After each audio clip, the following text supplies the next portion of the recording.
Sherlock Holmes After, of which there's thousands of examples. A lot of people have explored that angle that, wow, when you look at all the stuff about Holmes, he was crazy as a motherfucker and on the verge of being a psycho himself. I mean, a lot of people draw out that comparison in him and Moriarty, so I can't blame them for trying to really point out how a thread separates these two men in a lot of ways. Yeah. And I think they could have done it better here, sure, but I did enjoy that.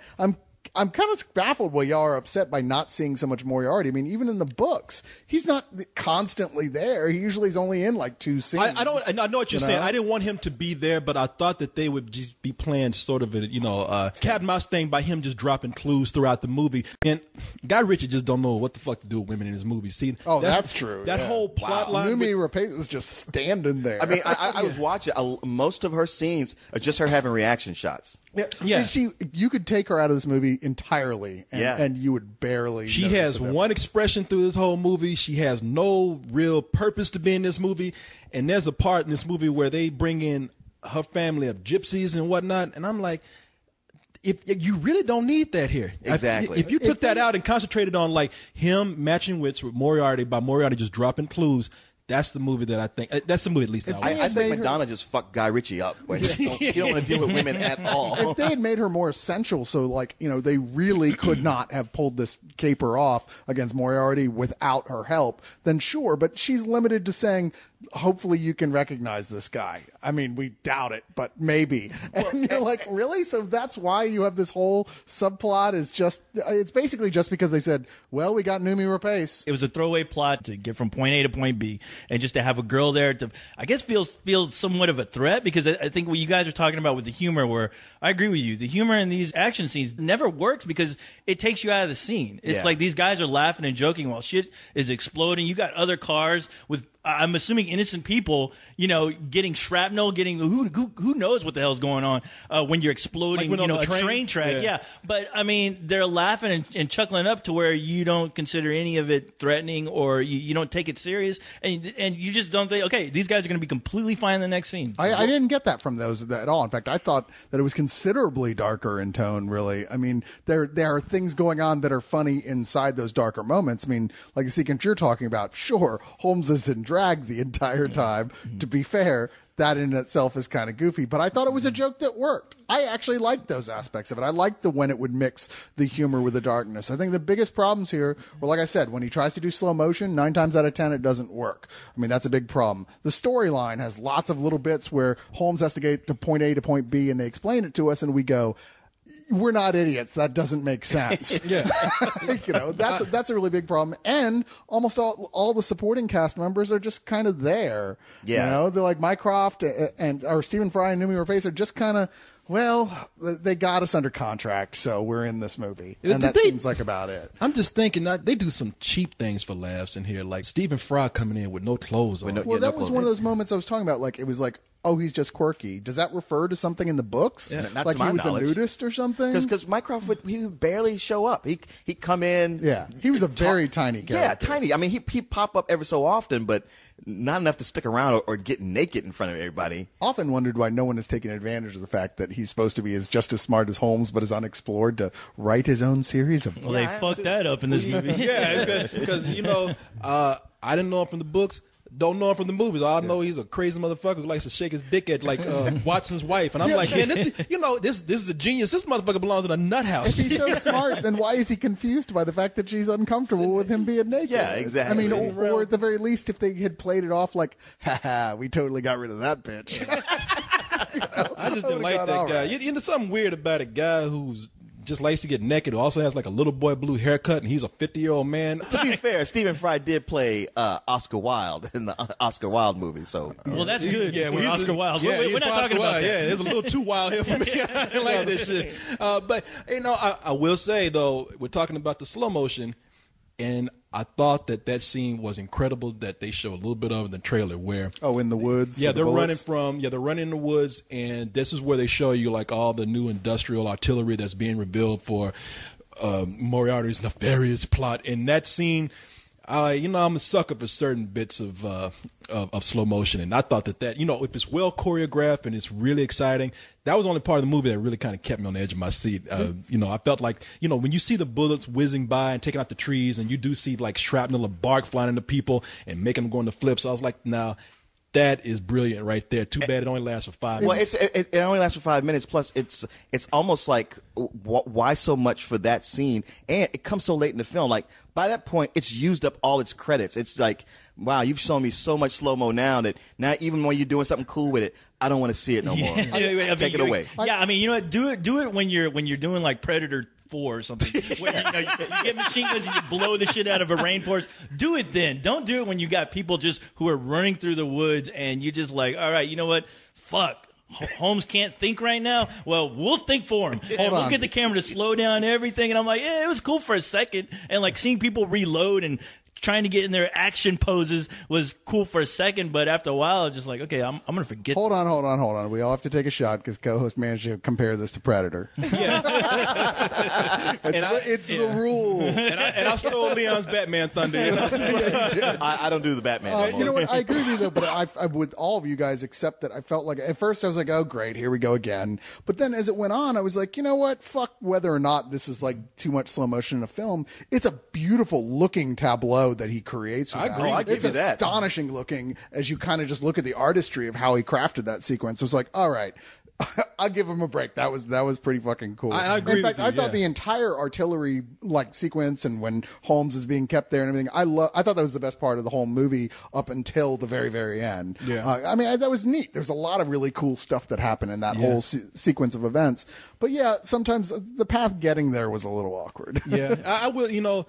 I'm going back and forth between what I like and what I don't like about the movie. And I wish I could end it on a positive note. I'll find something, but I to come back about something else I don't like.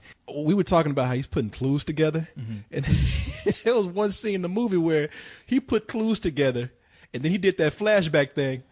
I don't know what the fuck that flashback was about. I was like, I just saw a music video. That was not him putting clues together. They showed him looking on the floor, looking at a door, and looking at the wall. And all of a sudden, they showed a guy getting injured, spilling blood on the floor. These guys toasting each other, having a drink of wine, and then they cut back to him. And he pulled a secret level on the wall. Like, how the fuck you figure that out, man? No, he was too busy directing a corn video. I was about to say, I just saw an art film. What the fuck was this? But it's things like that. Like, it was come on, the Ring. What's that? That videotape from the Ring. All these crazy random images. It cuts back to him going, "Aha!" Yeah, it's the Ring. Except it's him coming out the well. Like, is he supposed to be Sherlock Holmes or Fellini? I don't know. I'm kidding. Yeah, man, it's not a terrible film, and it is such a good-looking film. I wanted to do that thing of saying, man, it's one of those movies that I gotta tell people that you gotta go see in the theater because it's so cool looking, but I just keep going back in my mind. I'm pulling that Sherlock Holmes like, wait a minute, I didn't like that. Oh, wait a minute, I was bored here. Wait a minute, I fell asleep in this part. You put that all together, and the solution is a rental.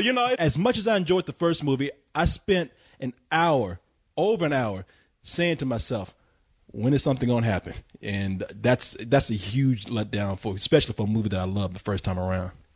Yeah, I'm right there with you. It had a really bad beginning, and I just spent the next hour waiting for it to get better, and then I had to eventually give up with the fact, like, you know what? It's not really going to. I mean, granted, that last 15 minutes was like, wow, that should have been the tone of this whole movie. And Cyrus, you're right. The sequence before that, where they're running and the shooting of the wood and the slow motion and the this and the that, that was cool. And if they could have shaved off an hour or 45 minutes of stuff before that to get to that point, yeah. But one of the biggest crimes to me of this movie is that it's 2.5 hours long. And it just doesn't justify that. I mean, the plot is only that long because it's so convoluted. It betrays so much of what I liked about the first movie.